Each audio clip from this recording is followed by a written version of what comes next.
Hey everyone, and welcome back to my YouTube channel. My name is Kate if you're new here, and today I'm going to be doing a mid-year book reading check-in. But I thought I would go to my storygraph and give you a few stats to begin with, but I will say it is the end of July and I will not be including any books that I didn't finish before the end of June, because I definitely think my answers would be slightly different if I could include some of the books that I finished in the month of July.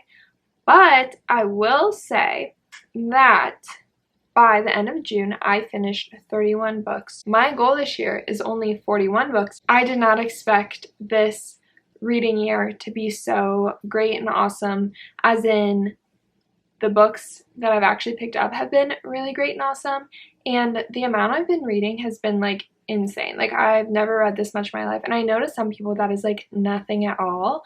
But for me, that's actually like really good. And so I'm really happy with my 31 books for the first half of the year. And my top moods, according to Storygraph, are reflective, emotional, and dark. And that is not surprising to me at all. This year, I have finished 8 nonfiction. The rest have been fiction. And out of genres, my highest is contemporary. The next genre is LGBTQIA+, which I didn't really realize was considered like a genre, but okay. I'm kind of actually happy about that because I didn't really mean to do that, but I like that I'm just naturally picking up more diverse books. And I'm confused because certain books that I feel like should be included in this category weren't. So again, not really sure how Storygraph is getting all their numbers and categorizing things and stuff like that. So I'm not really sure how that's happening. And then my third genre is literary, which I actually feel like I got way more into this year. I've always read it, but I think I've got more into it this year because of the booktubers and bookstagrammers that I have been following more closely, I guess. And currently, right now, my average rating is a 4.24, and that's including the books that I also finished in the month of July. But 4.24, oh my gosh, that's not good. Like, it's good as in, like, obviously I've liked what I've been reading this year, which has been, like, super fun and, like, making me feel really good. And I think that's why I've been reading a lot more, is because I've been liking what I've been picking up, and I've been excited to pick up the things I've picked up. And I just feel like that kind of, like, keeps me moving, you know? Because since I like what I pick up, I read it faster, and since I already own books that I'm excited to read, I already know what I want to read next. I had to go really quick, but I'm back, but I'm sorry if it like looks different than it did before. But I think I was at the point of talking about my reading plans for the rest of the year. So at the beginning of the year, I decided to do a few reading challenges because I saw the Storygraph like reading challenge like page, and there are so many reading challenges and all the books seem so fun, and I was like, oh my gosh, I like need to do some. Okay, great, fine, fun, you know. Reading Women 2021 reading challenge. They came up with, I swear to God, like 1,000 prompts is how it feels, and I started off pretty good, you know, picking up books that would fill my prompts, whatever, and then I kind of just like stopped caring. Like, I just stopped. Like, I was like, I'll do it. Oh, that'll be easy. That'll just like come natural, you know, when it's like, oh, read a book by a neurodivergent author. Oh, I'm sure I will. And like, yes, I do think that my natural like reading tastes in books that I've been picking up this year have just like naturally filled some of the prompts. And I'm also trying to read, why did I do this? I don't know. All the books on the women's prize long list. I think that might be easier to honestly finish this year just because there's less prompts. So yeah, but some of the books are not at my library, and I am currently on a book buying ban for the rest of the year, which I decided back in June. Not really a book buying ban. I don't want to call it that per se, because I will allow myself to buy one book every single month. And obviously, like, gifts, like if I'm giving any gifts for like Christmas, birthdays, or anything like that, that doesn't count. But I'm allowed to buy one book for myself every month. So I get to buy one for, let's think here, August, September, November, December. I get to buy like 4 more books. Oh my god, I cannot believe. Does that even make sense? July? Yeah, because July, I have already bought 2 books this month, so I've already like ruined that. Except for I'm not really counting that because I pre-ordered them.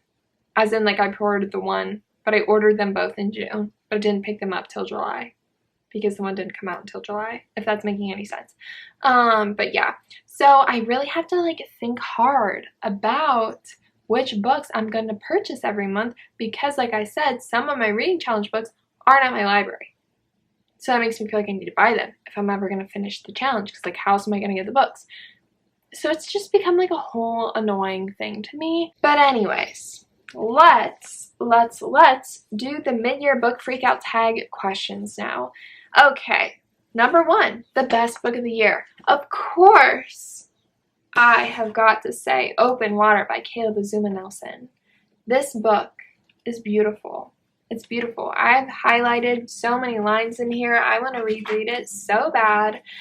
It was just amazing. And I was so excited to read it when I picked it up, but I didn't expect it to really like do what it did. And I just really want everyone to read this. I want everyone to cry at the end. Like, oh my gosh. Okay, so we're following 2 Black artists, as in he's a photographer, she's a dancer in London.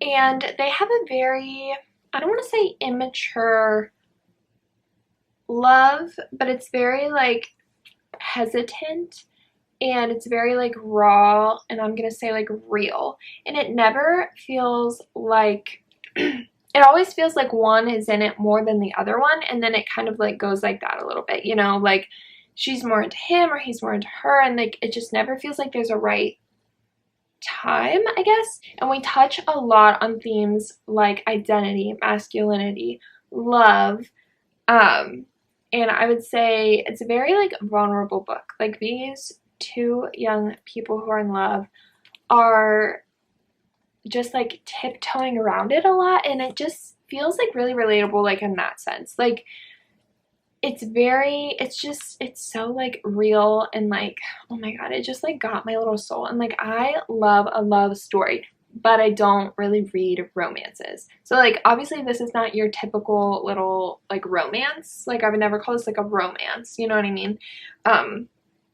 But I love love and I love love stories. I just don't like the way a lot of romances are written. So like that's besides the point.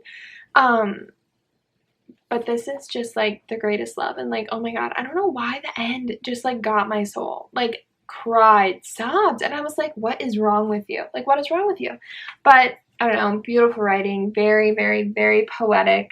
And I definitely think that I'm going to pick up whatever Caleb Azuma Nelson writes in the future. But I will say some topics in here might not be the best for everyone to read all the time. So like I would definitely look at more of like, I don't want to say trigger warnings, but we touch a lot on race and violence. And so depending on your like mental state at the time, it might not be the best book for you to pick up. But I don't know, it just really hit my little soul right to the core, and I want everyone to read it. I know it's not everybody's thing. Like the writing is very poetic, very flowery, very descriptive. If that's not your thing, this probably won't be your thing, but I loved it. And it's really short, so like I would give it a try and support my author for me. So yeah. Okay, number 2, best sequel of the year. Well, I haven't read any. I know a lot of people I follow have said the same thing, because I feel like literary fiction, there aren't too many sequels for those. Like there aren't very many series, I guess is what I'm trying to say. But this year I did read My Brilliant Friend by Elena Ferrante. Loved it. So I do plan on reading, what's it called? The Story of a New Name, which is the second book in the Neapolitan novel. Sorry, I have my little notebook with my questions and answers right in here if you can keep seeing me like look down. And then I also plan on reading The Likeness by Tana French. So I read the first book in the Dublin Murder Squad like series, and so I was like, okay, I liked the first one, so might as well pick up the second one. This one is a little chunky, which I didn't expect. Like, I'm pretty sure it's like almost 500 pages, and I'm like, excuse me? But yeah, I'm excited to pick this one up. All right, number 3, a new release I haven't read yet. So for this, I picked Cultish, The Language of Fanaticism by Amanda Montell. It's a nonfiction about the social science of cult influence, and it's out June 15th. It was out June 15th. I'm sure you've seen the beautiful, like, cream tan cover floating around with the beautiful, like, colorful little, like, squigglies, and oh my god, I love it. I love it so much. Beautiful. Hopefully I'll, like, show it here instead of doing that at you. But yeah, I'm really excited. Pretty sure she's going to talk a lot about like companies that are almost cults, but of course we don't like call them cults, but like Lululemon, Peloton. I'm sure she's probably going to talk about diet culture, because like how could you not? I'm really excited. I think that's going to be really interesting. Number 4, most anticipated releases. The Final Girl Support Group by Grady Hendrix. Super excited, super excited. So 1 year before vacation, I picked up My Best Friend's Exorcism, I think is what it's called, by him. Loved it. Thought it was so strange. I was so confused because I was laughing, but I was also nervous and scared, and I was just kind of like really confused about like what was happening, but it was like, I just felt really good about it. Like, I really liked it. And I was like, never read anything like that. And then last year, when I went to the beach, I was reading the Southern Book Club's Guide to Slaying Vampires, also by him.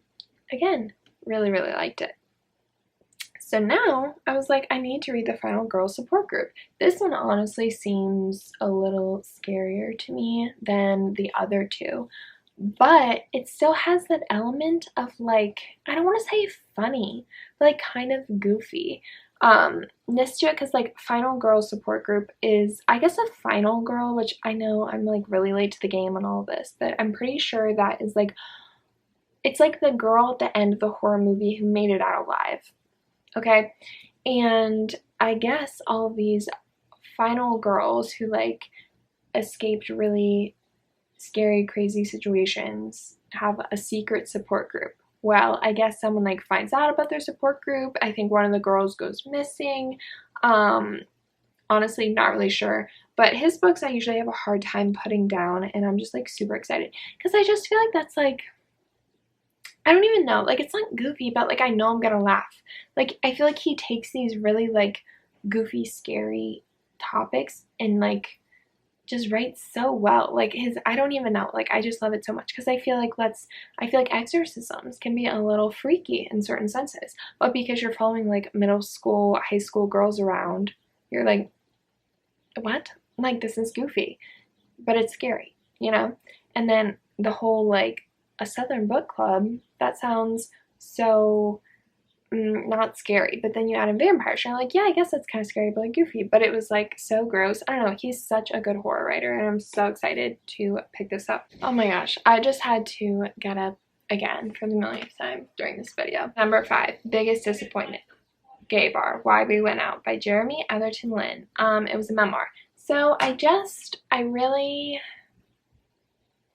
think I just went into it with wrong expectations, and I mean, I guess that's kind of what being disappointed is you thinking something's gonna be one thing, turns out to be another, you're disappointed, right? So I think I just thought I was going to, I don't want to say learn more, but learn more about the bars that he was mentioning in like the gay communities in the cities that he talked about, and maybe like how those bars influence the communities and kind of like what they mean to the communities. I think I didn't like that it was a memoir. I think I wanted the book to be what I just said, plus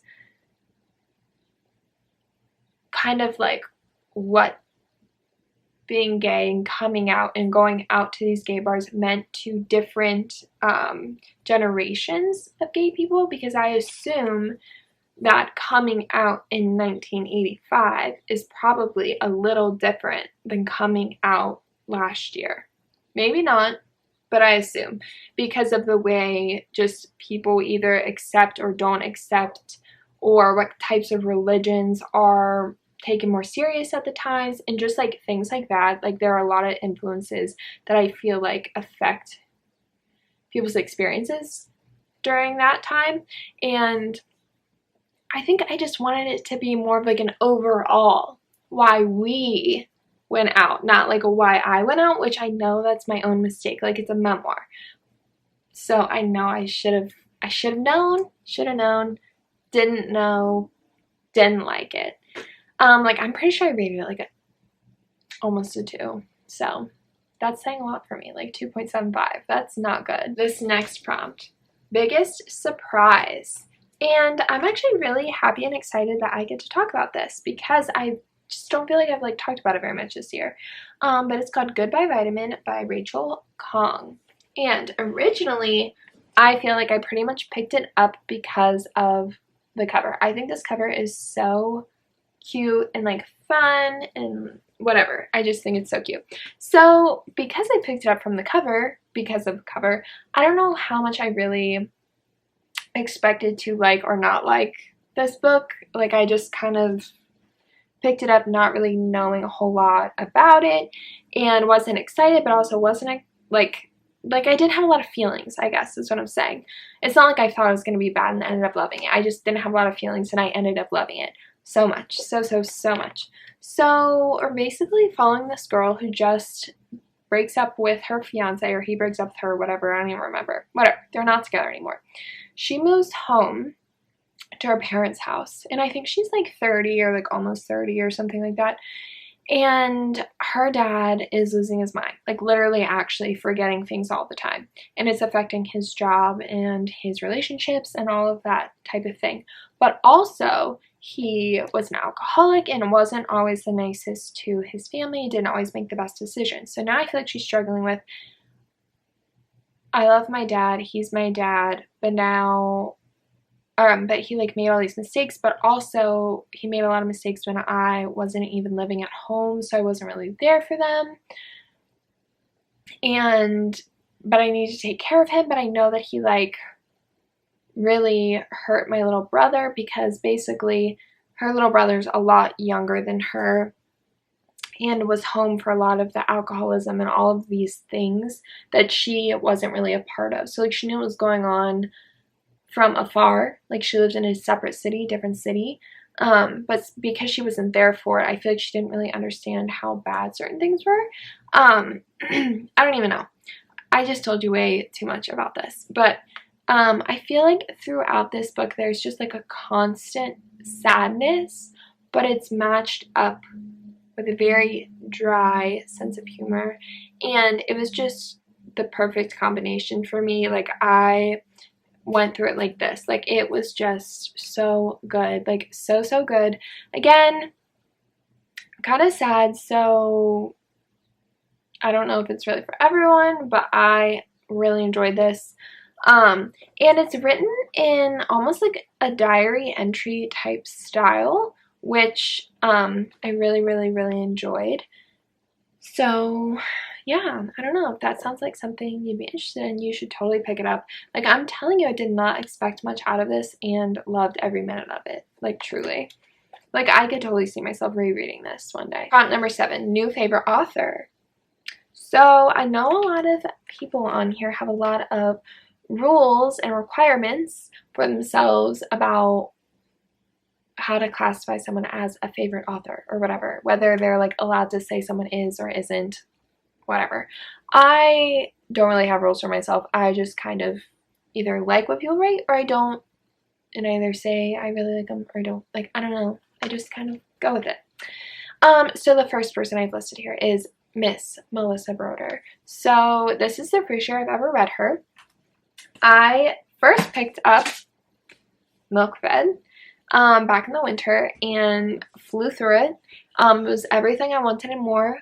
Very dark, but very funny, made me laugh. I could really relate to some of the topics that were talked about for sure. And she just has a very what do I want to say, raw writing style. She's not afraid. It's almost like a gross writing. Like, she's just not very tentative and not very nervous with her writing. Like, she really just kind of like, her writing packs a punch, I would say. And the theme she chooses to talk about, she talks about them. There isn't, oh, a small theme of this is going through the novel, and oh my god, she slightly talks about, like, you know what she's talking about fully the whole time through. And like, I love that. It's very in your face, in like the best way for me. Like, I loved it so much. And then I also, because of that, picked up So Sad Today shortly after. I really wish I would have read those a little more separate. That's why I still haven't picked up the Pisces, and I don't own it. Kind of want it to be one of my buys for the year, but we'll see. But So Sad Today was her memoir. And again, I would say some of the topics she talks about are pretty relatable, but the same idea. Packs a punch, isn't afraid, doesn't back away from ideas in writing, whatever. She thinks it and says it. Thinks it and says it, and doesn't really care, or at least doesn't seem to care what people think about her, and how much she shares. Like, she's not afraid to talk about it in the way that she experienced it. You know, like, I don't think she's afraid to offend people, which I appreciate. So there's that. I feel like I'm not supposed to say this according to some people's rules, but Mr. Caleb Azuma Nelson, just because of how much I love this book. Like, I have to put him on my list of a new favorite author. Like, I will pick up anything he writes, anything and everything he ever writes. I have to, you know? And then I also mentioned Dolly Alderton, but again, shouldn't, because I've only read Everything I Know About Love, but I loved it. So yes, I really want to pick up, is it Ghosts? I think is, or the Ghosts, I think is what it's called by her. But yeah, I think that comes out this year, or came out this year. Honestly, don't know. But I definitely want to pick that one up at some point also. Okay, number 8, the most beautiful book purchase.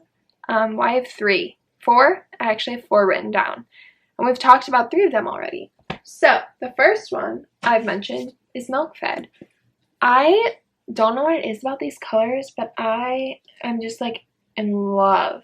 This orange and this pink. Like, I don't know if you watched my last video, but I wore a bright orange tie-dye shirt, and then I had these pink nails, and it was just like making me so happy to like see those colors together. And I think I've just decided that I love pink and orange. I just love pink and orange. And I used to hate pink, but I think pink and orange together just really just, and I love it so much. I also have to mention Goodbye Vitamin, just because, I mean, again, I love the writing. I love the bright, bold colors. And the little like pop art type lemons in the back. Love it. Love it. You guys are gonna hate me. I have to put Open Water on my list. It's beautiful. These people are beautiful. Their poses, beautiful. Their looks in their eyes just really hit home. This color scheme, the like red, orange, like teal, light blue. Love it. Love it. Love that it's split in half. Like, it's just beautiful. You can't tell me that anything is wrong with this book, because it's just not. Nothing. Ooh, and then the last book on this list is Burnt Sugar.